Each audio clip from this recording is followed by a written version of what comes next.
You are watching Maulana Anis Bilgrami. Please subscribe. Also don't forget to like, comment and share.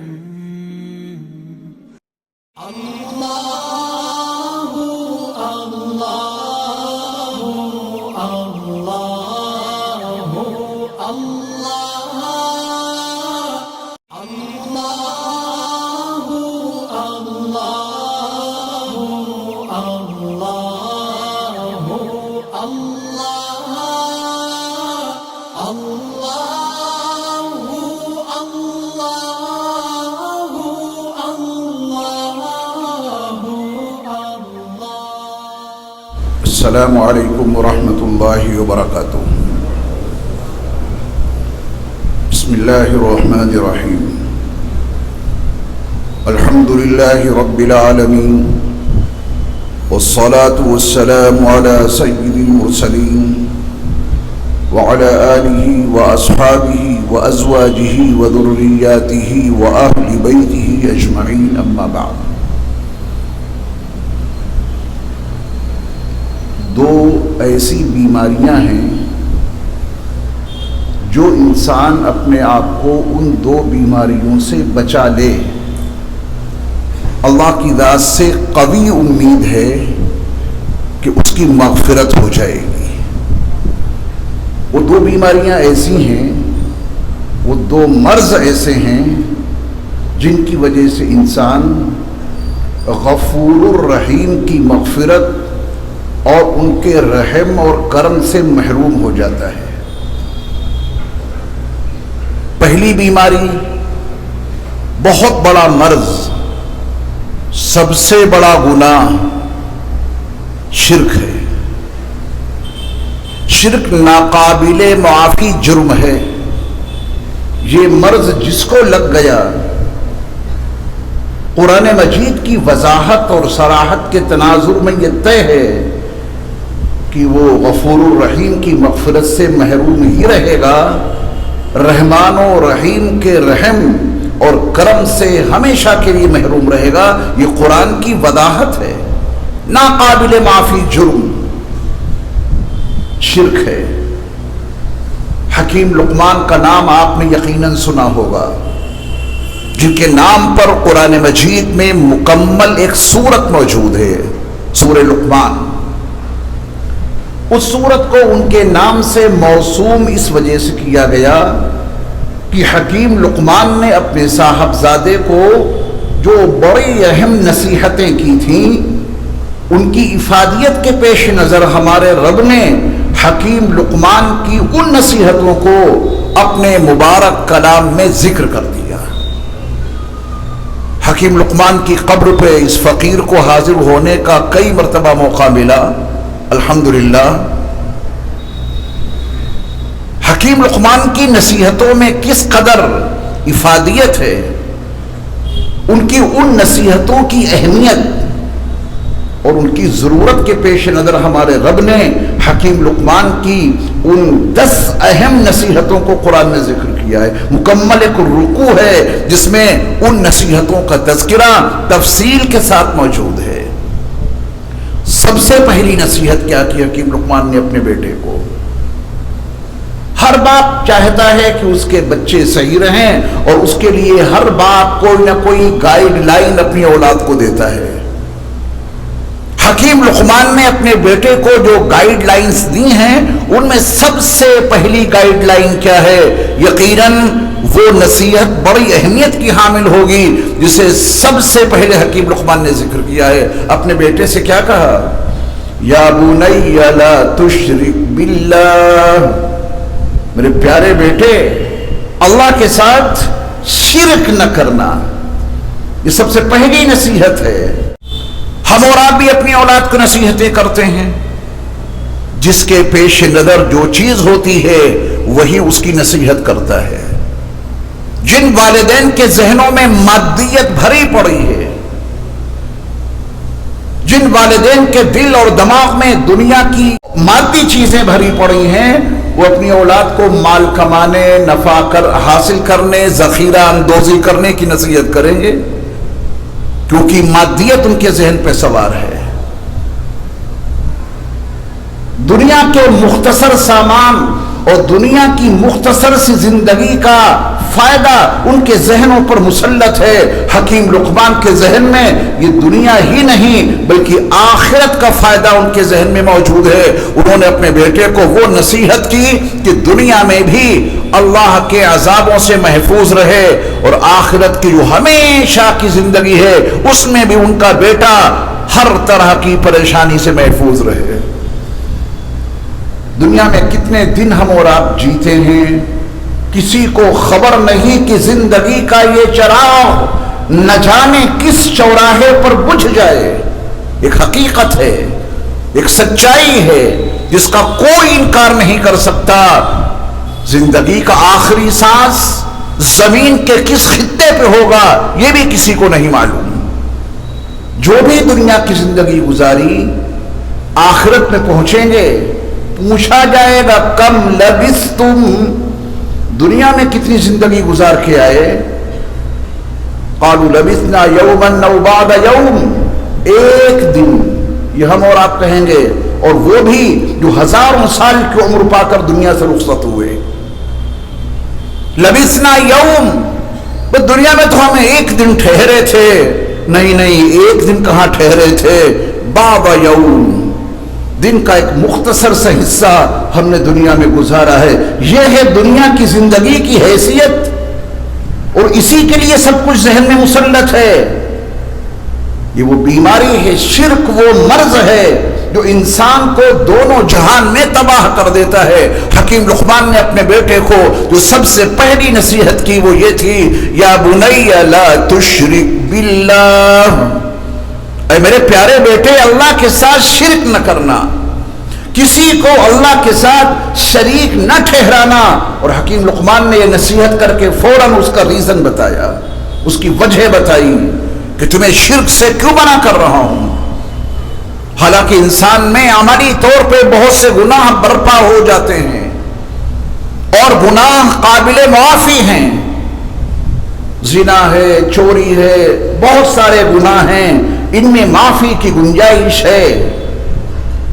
شرک نہ کرنے سے, اللہ کے ساتھ کسی کو شریک ٹھہرانے سے سب سے پہلے جو منع کیا ہے حکیم لقمان نے, اس کی وجہ اپنے بیٹے کو سمجھا دی. کیونکہ انسان ہر اس بات کو جلدی تسلیم کر لیتا ہے کہ جس کا ریزن اسے معلوم ہو جاتا ہے, جس کی وجہ اس کو معلوم ہو جاتی ہے, جس کی علت اسے معلوم ہو جاتی ہے. آپ نے فرمایا ان الشرک لظلم عظیم, بلا شبہ سچائی یہی ہے کہ شرک سب سے بڑا گناہ ہے. اس سے بڑا ظلم کوئی نہیں, اس سے بڑا گناہ کوئی نہیں. لہذا اپنے آپ کو شرک سے بچا کر رکھنا یہ پہلی نصیحت. اس میں افادیت بہت زیادہ ہے, اس نصیحت کی اہمیت بہت زیادہ ہے, اس نصیحت کی ضرورت بھی بہت زیادہ ہے. سیدنا یعقوب علیہ السلام کا وہ واقعہ پڑھیے قرآن کے حوالے سے. اذ حضر یعقوب الموت, جب ابراہیم علیہ السلام کے پوتے اسحاق علیہ السلام کے صاحبزادے حضرت یعقوب علیہ السلام اپنی زندگی کے آخری مرحلے میں پہنچے, موت کے آثار نمایاں ہونے شروع ہو گئے, اپنے تمام بیٹوں کو جمع کر لیا. واقف ہیں آپ یعقوب علیہ السلام سے؟ اللہ اکبر. قرآن میں آپ جا بجا پڑھتے ہیں یا بنی اسرائیل. یعقوب علیہ السلام کا ہی دوسرا نام لقب ہے اسرائیل. یہ ہیبرو زبان کا لفظ ہے جس کا عربی میں ترجمہ ہوتا ہے عبداللہ. اسر کے معنی عبد اور ایل کے معنی اللہ. اسرائیل عبداللہ.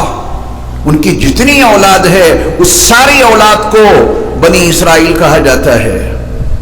سیدنا یعقوب علیہ السلام جس مقام پہ آرام فرما ہیں وہیں ان کے دادا ابراہیم علیہ السلام آرام فرما ہیں, وہیں ان کے والد گرامی حضرت اسحاق علیہ السلام آرام فرما ہیں, وہیں یعقوب علیہ السلام کے صاحبزادے حضرت یوسف علیہ السلام آرام فرما ہیں.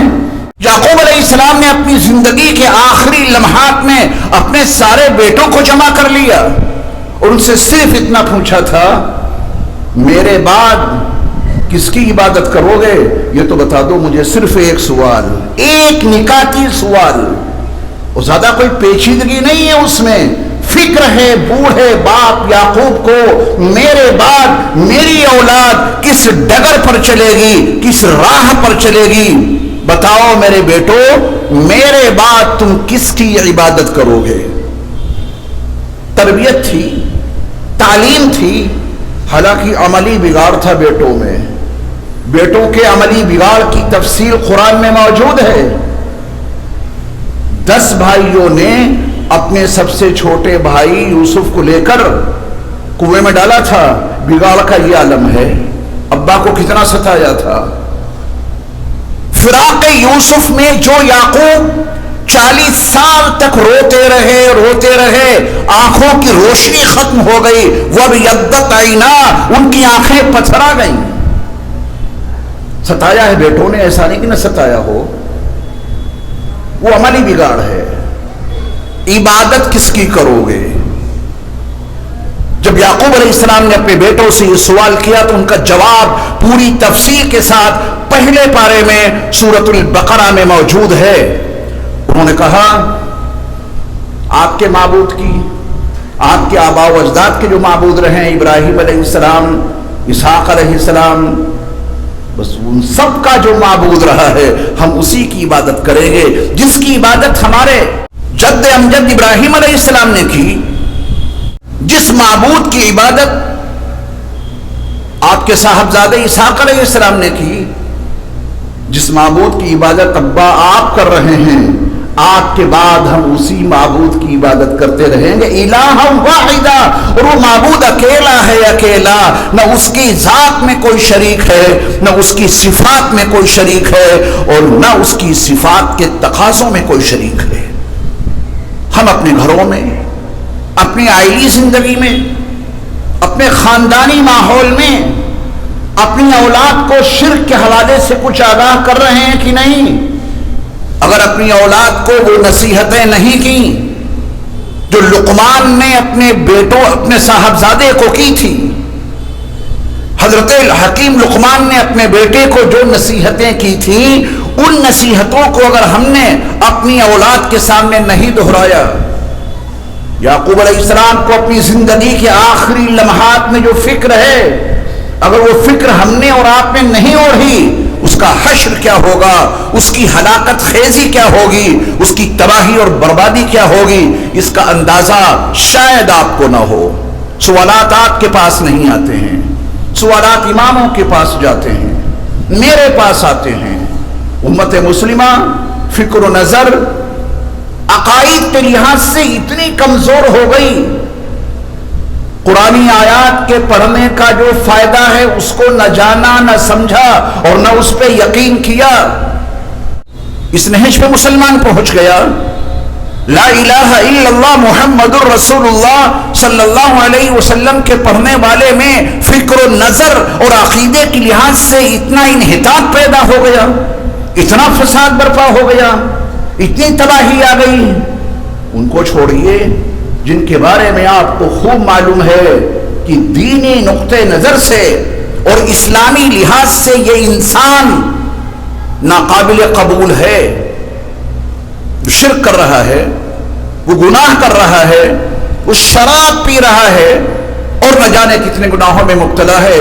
اس کے پاس پہنچتے ہیں مسلمان، یہ پریشانی ہو گئی ہے، کوئی گنڈا دے دو، کوئی تعویذ دے دو، کوئی ایسی چیز دے دو جس سے ہمارا یہ مسئلہ حل ہو جائے۔